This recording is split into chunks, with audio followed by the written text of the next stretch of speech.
किसी ने नहीं देना, बाकी खैर है, चोल खाएं जितने मर्जी। देखिए शापर पे भी उन्होंने, ये लोग देखो जितनी ये छोटी सी गली में जलसा कर रही है ना, खुसरे नाचने आ जाए, ये खुसरा कोई मर जाए, इतने लोग तो वहाँ इकट्ठे हो जाते हैं। मरियम नवाज को सपोर्ट करने आएंगे? नहीं नहीं, मैं तो उन पे लानत भेजने आई हूँ। मरियम नवाज पे? इमरान खान जिंदाबाद। मैम ये मरियम नवाज का जलसा है। अस्सलाम वालेकुम नाज़रीन, आप देख रहे हैं हिटलिस्ट टीवी। मैं हूं लंदन से अमजद चौधरी। नाज़रीन, इस वक्त नून लीग और नवाज शरीफ की जो हालत हो गई है, जिस तरह जो कल आपने लाहौर में देखा, और कुछ एक दो वीडियोस हम आपको दिखाएंगे। एक तो एक शख्स हैं जो पाकिस्तान से वापस आए हैं, पीटीआई के हैं, कल वो लंदन के प्रोटेस्ट में मौजूद थे। उन्होंने एक सहाफ़ी को इंटरव्यू देते हुए बताया कि उन्होंने कितनी कोशिश की कि उन्हें कुछ झंडे जो हैं वो पीटीआई के लाहौर से मिल जाएं यहाँ लाने के लिए इंग्लैंड में। तो उन्होंने कहा कि कोई शख्स डर के मारे जो है वो झंडे तक नहीं बेच रहा, उन लोगों को भी पकड़ा जा रहा है। रिसेंटली पाकिस्तान से आए, जो मैं हालात देख के आया हूँ, आप बिलीव करें कि दिल जो है वो खून के आंसू होता है कि वहाँ पे जो है वो कोई लेवल फील्ड प्लेइंग जो है वो कोई ऐसा चक्कर नहीं है। इवन के यकीन करें, मैं झंडा लेने गया हूँ पीटीआई का, मुझे बाजार में से झंडा नहीं मिल रहा। इतनी मतलब उधर फिरौनियत इस वक्त है। दूसरी तरफ हालत ये है कि मुस्लिम लीग नून के लोग जो हैं वो बिरयानी, कीमे वाला नान और इन चीज़ों से आगे बढ़ के मोटरसाइकिल तक आ गए हैं। आपने देखा सैफुल मलूक साहब हैं, उनके एक जलसे के अंदर उन्होंने कहा कि जो बंदे ज़्यादा लेके नवाज शरीफ के जो है इस्तकबाल में उनको 1 to 5 2 मोटरसाइकिलें दी जाएंगी। 1 to 5 जो 21 तारीख को ज्यादा बंदे लेके आएगा। एक वीडियो हम आपको और दिखाएंगे जिसमें आबिद शेर अली साहब जो हैं उन्होंने बहुत ही अजीम काम किया, और मेरा ख्याल है कि उनकी मशहूरी जो है अब इन्हीं चीज़ों पर रह गई है। और वो कहते थे ना कि ये लिफाफे देकर शोहरत हासिल करते हैं, तो उन्होंने अपनी शोहरत के लिए लिफाफे और शॉपर बैग जो है वो यूज़ करना शुरू कर दिए गए हैं। वोट किसी ने नहीं देना, बाकी खैर है, चोल खाएं जितने मर्जी।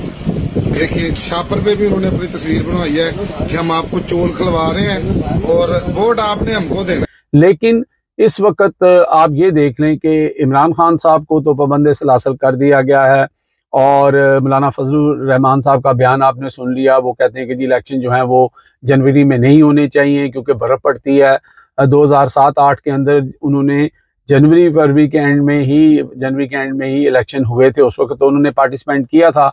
और साथ उन्होंने एक और बड़ी बात की, उन्होंने कहा जनाबे वाला कि इस वक्त मुल्क को बचाने की ज़रूरत है, मैशत को ठीक करने की ज़रूरत है, इलेक्शन ज़रूरी नहीं है। अच्छा, ये बहुत बड़ी बात है। ये कौन कह रहा है जिसकी 1% जो है, जो सर्वे आए हैं उसके अंदर उनकी अहमियत है। और लेकिन आप ये देखें कि जंग अखबार ने उसको जो है वो सुपर लीड लगाया है मौलाना फजलुर रहमान साहब की बात को, और डॉन अखबार ने जो है वो सेकंड लीड लगाया है। और मरियम नवाज शरीफ साहब का वो जो टाइनी सा जलसी या कॉर्नर मीटिंग, कुछ भी आप कह लें, जहाँ पर नारे जो हैं वो भी इमरान खान के हक में और नवाज शरीफ के खिलाफ लग रहे थे, उसको लगाया है। तो इस वक्त नून लीग किसी सूरत भी जो है वो मकबूल जमात नहीं है, और लोगों के ऐप बनाकर उनको ट्रैप करके जलसों में बुलाने की प्लानिंग है। मैं सिर्फ ये देख रहा हूँ और सोच रहा हूँ कि किस तरह जो इनको लाने वाले हैं, जो गारंटी देने वाले हैं, वो इनको किस तरह वजीर आज़म बनाएंगे। और अगर खुदा ना खास्ता ये वजीर आज़म बन जाते हैं और वो लोग इसमें कामयाब हो जाते हैं, तो मैशत जो है वो किस तरह संभलेगी। क्या शहबाज शरीफ और नवाज शरीफ में क्या फ़र्क है?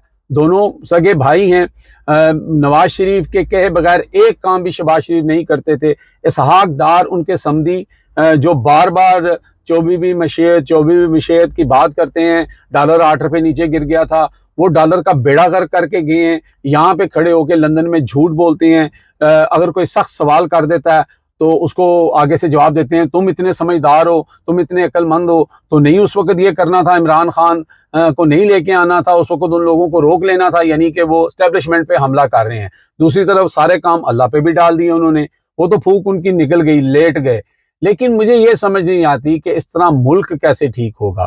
लेकिन ये मुझे नहीं समझ आ रही कि ऐसे हालात में जब आपके तकरीबन 80% से 90% लोग जो हैं वो किसी को ना चाह रहे हों और आप उसको ला के ऊपर बैठा दें, और उसके बाद जो है वो आपकी रीढ़ की हड्डी जो है वो बताया जाता था कि 2 ही रीढ़ की हड्डियां थी हमारी, एक चाइना था, उसका जो अपना ग्वादर का जो प्रोजेक्ट था, दूसरे हमारे जो है वो ओवरसीज पाकिस्तानी थे।